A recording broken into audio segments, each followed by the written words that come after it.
Action. Je crois qu'il y a un mot que vous avez entendu à toutes les sauces durant les dernières semaines. L'inflation. L'inflation. L'inflation. L'inflation. Les prix augmentent plus vite que la rémunération de votre livret et il va falloir vous trouver une solution si vous ne souhaitez pas voir vos économies grignoter. Car oui, vous êtes en train de perdre de l'argent. Je vous ai préparé ici une liste d'investissements qui devrait vous permettre de sécuriser votre argent, voire même de vous enrichir. Ça vous intéresse? Je m'en doutais. Parlons fric.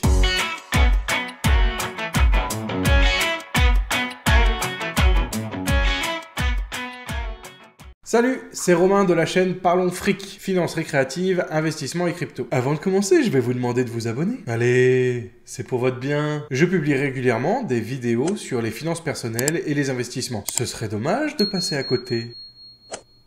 Aujourd'hui, je vais vous parler d'investissement. Lorsqu'on parle d'investissement, il y a deux écoles. D'une part, ceux qui souhaitent faire grossir leur patrimoine et dégager une plus-value en revendant plus cher que leur prix d'achat. Et de l'autre côté, il y a ceux qui visent la rente, c'est-à-dire toucher des revenus passifs en générant un cash flow. Si vous êtes dans cette deuxième catégorie, malheureusement, vous ne trouverez pas votre compte aujourd'hui. En effet, je vais parler ici d'investissement et je vais partir du principe que vous êtes là pour faire un investissement basé sur la recherche de croissance de votre portefeuille, pas de revenus passifs. Si c'est un sujet qui vous intéresse tout de même, dites-le moi en commentaire et je ferai peut-être une vidéo dédiée. Je vais donc passer en revue différents types d'investissements et leur attribuer des notes avec des étoiles. C'est grâce à ces notes que vous pourrez juger si oui ou non l'investissement correspond à votre profil. Premièrement, je vais juger l'accessibilité, c'est-à-dire l'enveloppe de départ qu'il faudra que vous ayez à disposition si vous souhaitez mettre votre argent dans cet investissement. C'est-à-dire le montant de l'enveloppe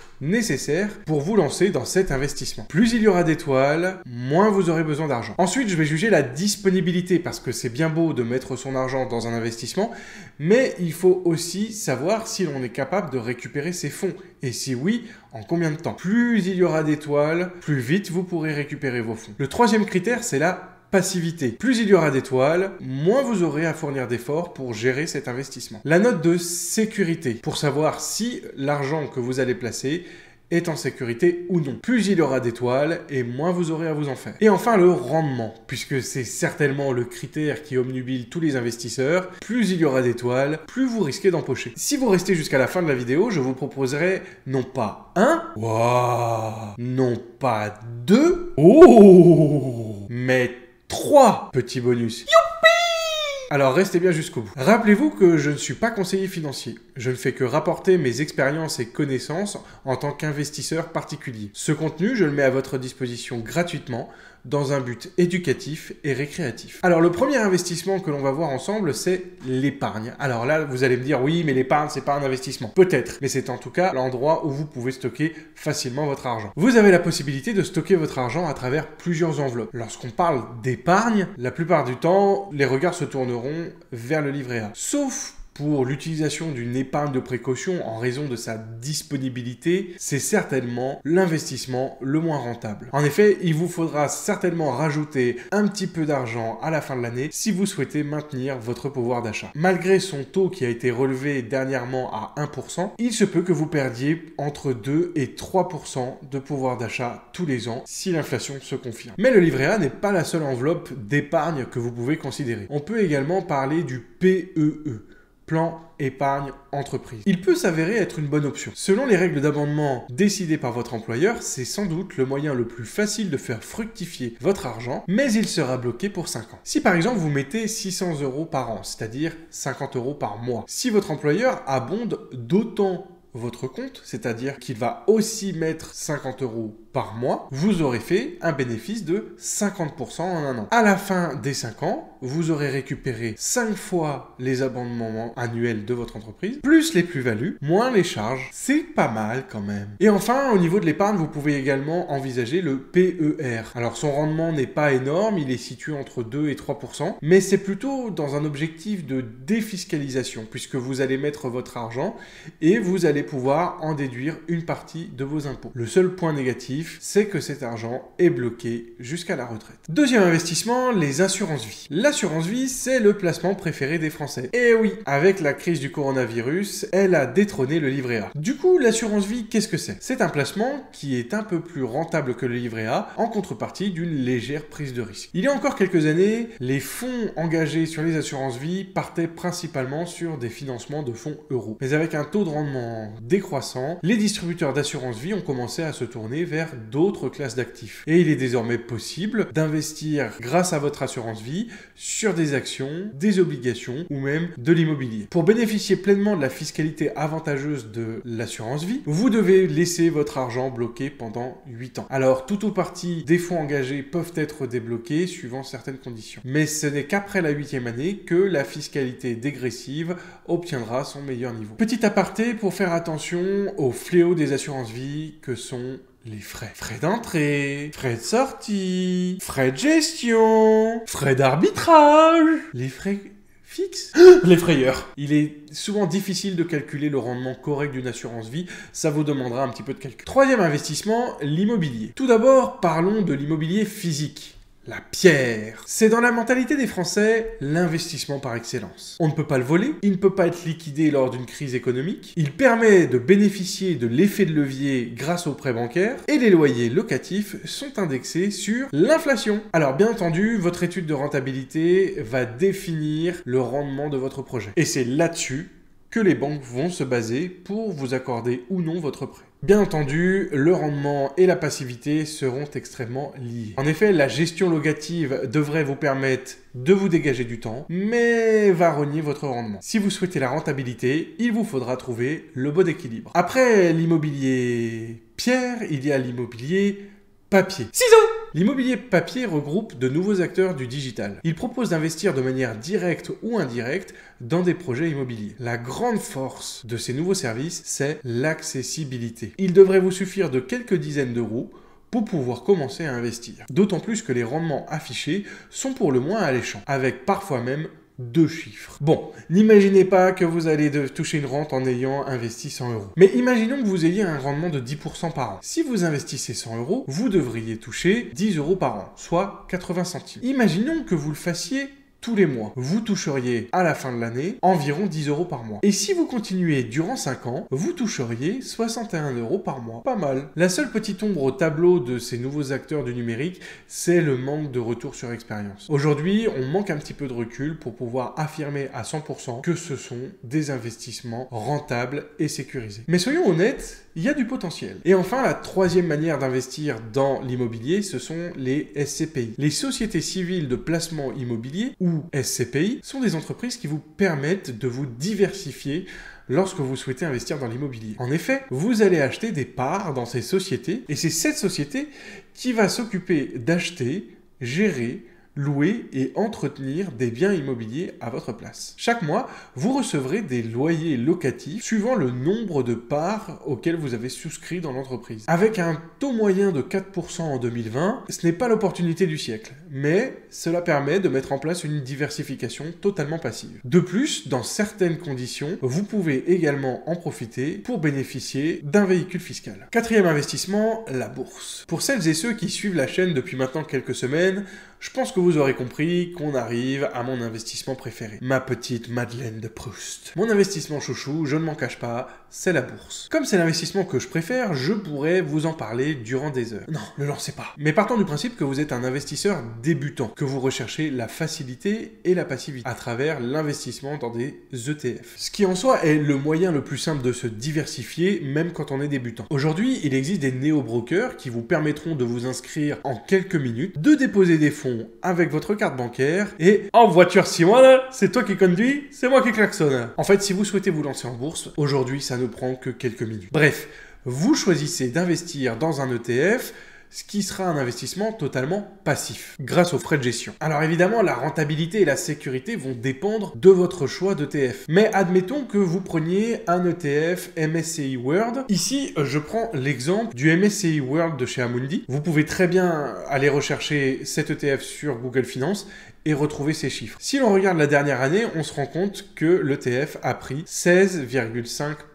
Mais allons plus loin. Si l'on regarde sur les 5 dernières années, ce qui inclut donc la crise du Covid, l'ETF a pris 72%. 72 divisé par 5, on obtient un rendement de 14% annuel. Et c'est pour ça qu'en ayant un comportement de bon père de famille et sans prendre de risques, on obtient une excellente note avec un rapport sécurité-rendement pratiquement imbattable. 5e investissement, les cryptos. Alors j'ai vu dans les commentaires qu'on avait certaines personnes qui investissaient sur les cryptos. Merci d'être abonné à la chaîne. Alors posons l'hypothèse tout de suite d'un investisseur qui reste le plus simple possible. Tout comme pour l'hypothèse de la bourse, on cherche un investissement passif. Je ne vais pas parler de trading et de spéculation, d'accord? On est là pour investir, donc admettons que l'on base ses revenus sur du stacking. Le stacking, c'est la mise à disposition de votre crypto-monnaie afin de toucher des intérêts. Je reste dans les grandes lignes. Bref, vous allez stacker une crypto-monnaie et en échange, vous allez toucher des intérêts. Le gros avantage de la crypto-monnaie,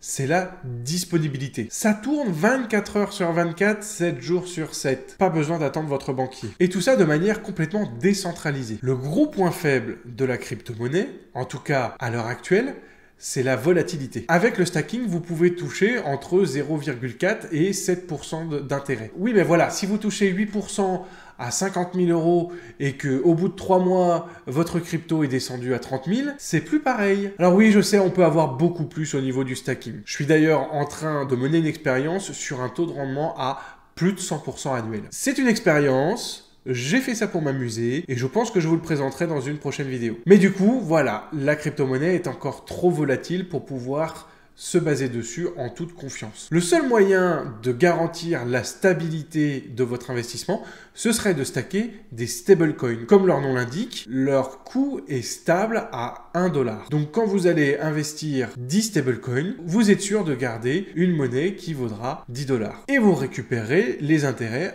à la fin de votre période de stacking. 6e investissement, les participatifs. Dans les participatifs, je vais classer les nouveaux acteurs digitaux qui vous permettent de financer des gens ou des projets. Le but est de prêter votre argent et de toucher des intérêts. Moi, je veux faire la banque. Vous pouvez prêter votre argent à des particuliers ou à des entreprises qui ne peuvent, pour X ou Y raison, pas passer par le système bancaire traditionnel. Ou alors qui sont déjà passés par cette case, mais qui veulent lever des fonds supplémentaires par rapport à ce que leur accorde la banque. C'est difficile à dire ça, Du coup, vous vous dites... Ouais, je vous l'accorde, c'est un petit peu risqué. C'est ce qu'on appelle le crowdlending. Mais il existe des plateformes de crowdlending qui vont étudier les dossiers un par un et leur accorder une notation. En fonction de cette notation, vous allez pouvoir comprendre le niveau de risque auquel vous vous exposez en prêtant votre argent. Bien entendu, plus le risque est élevé, plus le rendement est élevé. Accessible à partir de quelques dizaines d'euros, vous pouvez obtenir des rendements partant de 2% pour les prêts garantis par l'État, jusqu'à des rendements de 10, 11, voire 12% pour les dossiers les plus risqués. Pour tout vous dire, je viens tout juste de créer un compte sur l'une de ces plateformes et j'espère pouvoir vous faire un retour sur expérience prochainement. Vous pouvez également participer à des projets, par exemple en prêtant de l'argent à un promoteur immobilier. C'est ce qu'on appelle le crowdfunding. Sans frais d'entrée ni de sortie, vos fonds seront bloqués en général entre 12 et 48 mois et peuvent vous rapporter un rendement situé entre 8 et 12%. Attention néanmoins, les fonds ne sont quasiment jamais assurés et si le promoteur fait faillite, vous perdez tout. 7e investissement, l'or. L'or a toujours été ce qu'on appelle un investissement défensif. Son évolution est inversement proportionnelle à celle des marchés financiers. En effet, lorsque les marchés montent, l'or va stagner, voire se déprécier. Mais à l'inverse, si les marchés s'affolent, alors certains investisseurs préfèrent retirer leurs fonds pour les investir sur de l'or. Et lorsque les marchés vont baisser, l'or aura tendance à grimper. C'est ce qu'on appelle une valeur refuge. Mais ce n'est pas la seule stratégie qui vise à investir dans l'or. En effet, certains investisseurs allouent une petite partie de leur patrimoine à l'achat d'or. En effet, certains investisseurs préconisent d'avoir une petite partie d'or dans leur patrimoine. Ici, je vais vous parler d'achat physique, d'accord ? Pas de produits dérivés qui vont répliquer le cours de l'or, mais bien de l'or sonnant et trébuchant. Si vous voulez acheter de l'or, vous allez certainement envisager un service de stockage. Oui, parce que se servir du lingot d'or pour caler les meubles, c'est chic, mais pas très sécurisé. Vous allez donc faire appel à des sociétés qui vont vous permettre d'acheter de l'or physique et de le stocker dans leurs locaux. C'est quoi le code de ton coffre ? En toute franchise, je me suis documenté pour cette vidéo parce que je n'avais jamais envisagé d'acheter de l'or physique. Il s'avère que vous pouvez acheter une once d'or pour moins d'une centaine d'euros. On constate, cette année en particulier, pour ne pas dire sur les derniers mois, voire les dernières semaines, que le cours de l'or a fortement augmenté. Tu m'étonnes. Le cours de l'once d'or a explosé, atteignant une hausse de 19% sur l'année écoulée. Mais en regardant le prix de l'once sur les 10 dernières années, on constate une évolution de seulement 38,7%, ce qui ne fait que 4% par an. Pas terrible. Voilà, on arrive au petit bonus. Si vous êtes toujours en train de regarder cette vidéo, je pense que vous avez mérité des investissements qui sortent un peu de l'ordinaire. Je ne dis pas que ce sont les meilleurs investissements que vous pourriez faire, mais qui sait, je vous laisse juger. Investissement exotique, le vin. De la même manière que vous souhaiteriez investir et faire stocker votre or, que diriez-vous d'investir dans le vin et de le laisser gérer dans une cave? Il existe beaucoup de plateformes qui aujourd'hui vous permettent d'investir dans des caves virtuelles que vous allez gérer à distance et ces sociétés vont gérer tout l'aspect logistique. Je crois que dans le genre diversification, on fait pas mieux. C'est un moyen simple et efficace de faire un placement long terme et de soutenir à la fois l'économie et le patrimoine français. Il y en a pour toutes les bourses et les rentabilités annoncées oscillent entre 4 et 8%. Ce qui en soi est loin d'être ridicule. Cette rentabilité peut même atteindre entre 16 et 22% pour les grands crus après la 4e année. On boit un coup? Deuxième investissement exotique, le cannabis. Rastafari. Que diriez-vous d'investir dans le cannabis? Le but, sponsoriser votre petit plan de cannabis. Vous allez investir et une entreprise va s'occuper de planter votre arbre dans ses propres champs. Ils s'occuperont de le faire pousser et de la récolte. Bon, je vous avoue que je suis pas vraiment un expert, mais la plateforme hollandaise sur laquelle j'ai recherché des informations annonce des rendements tout bonnement incroyables. 3 chiffres. De plus, il vous suffit de quelques dizaines d'euros pour commencer à investir. Alors, j'ai pas trouvé énormément d'informations dessus, je me suis basé sur des vidéos sur YouTube et sur des screenshots. Je n'ai malheureusement pas vu dans l'interface un marketplace qui vous permettrait de retirer vos fonds et de revendre votre plan. Ce qui en soi est un problème. Bref, vous l'aurez compris, j'ai quand même une confiance extrêmement limitée dans ce genre d'investissement, mais avec tous les débats sur la légalisation qui pullulent un peu partout, pourquoi pas? À vous de voir. Troisième investissement exotique, les sacs de luxe. C'est l'essence même de l'activité de toutes les boîtes de luxe. Gérer l'offre pour faire grandir la demande. Plus la demande est forte, plus les prix montent. Qu'importe la valeur intrinsèque de l'objet, ce qui compte, c'est la demande. Alors pour ces messieurs qui n'auraient pas encore offert un sac de luxe à leur campagne, s'ils vous l'offrent, vous êtes obligé de vous abonner. Sachez qu'il vous en coûtera plusieurs milliers d'euros. Mais il est désormais confirmé qu'en plus de la qualité de l'objet en soi et de l'image qu'il renvoie, c'est aussi un excellent investissement. Je m'explique. Certains analystes pensent qu'il est même préférable aujourd'hui d'investir dans des sacs qui peuvent avoir un rendement allant jusqu'à 14% suivant la marque, plutôt que dans l'immobilier qui va plafonner à 8% dans la plupart des cas. Et c'est vrai quand on y pense. Je ne vais pas vous citer de marque, mais sachez que il n'est pas rare de voir des articles dans lesquels on nous annonce que des sacs ont été vendus aux enchères plusieurs dizaines, voire centaines de milliers d'euros. De plus, on est quasiment persuadé que la demande sera toujours assez forte pour pouvoir récupérer vos gains. Le seul problème viendrait de la disponibilité. En effet, compte tenu de la contrefaçon de plus en plus sophistiquée, il faudra sans doute faire identifier le bien, ce qui pourrait prendre plusieurs jours, voire plusieurs semaines. Voilà, après vous avoir expliqué ce que c'était que la diversification la semaine dernière, je pense que cette semaine, vous voyez qu'il est extrêmement facile de la mettre en place. Après la théorie, la pratique. Alors, quel investissement allez-vous réaliser cette année? Dites-le moi en commentaire. Voilà, c'est tout pour aujourd'hui. J'espère que vous aurez appris beaucoup de choses. Si c'est le cas, n'hésitez pas à déposer un petit pouce bleu. Et sinon, je vous dis à très bientôt. Prenez soin de vous et de votre fric. Salut!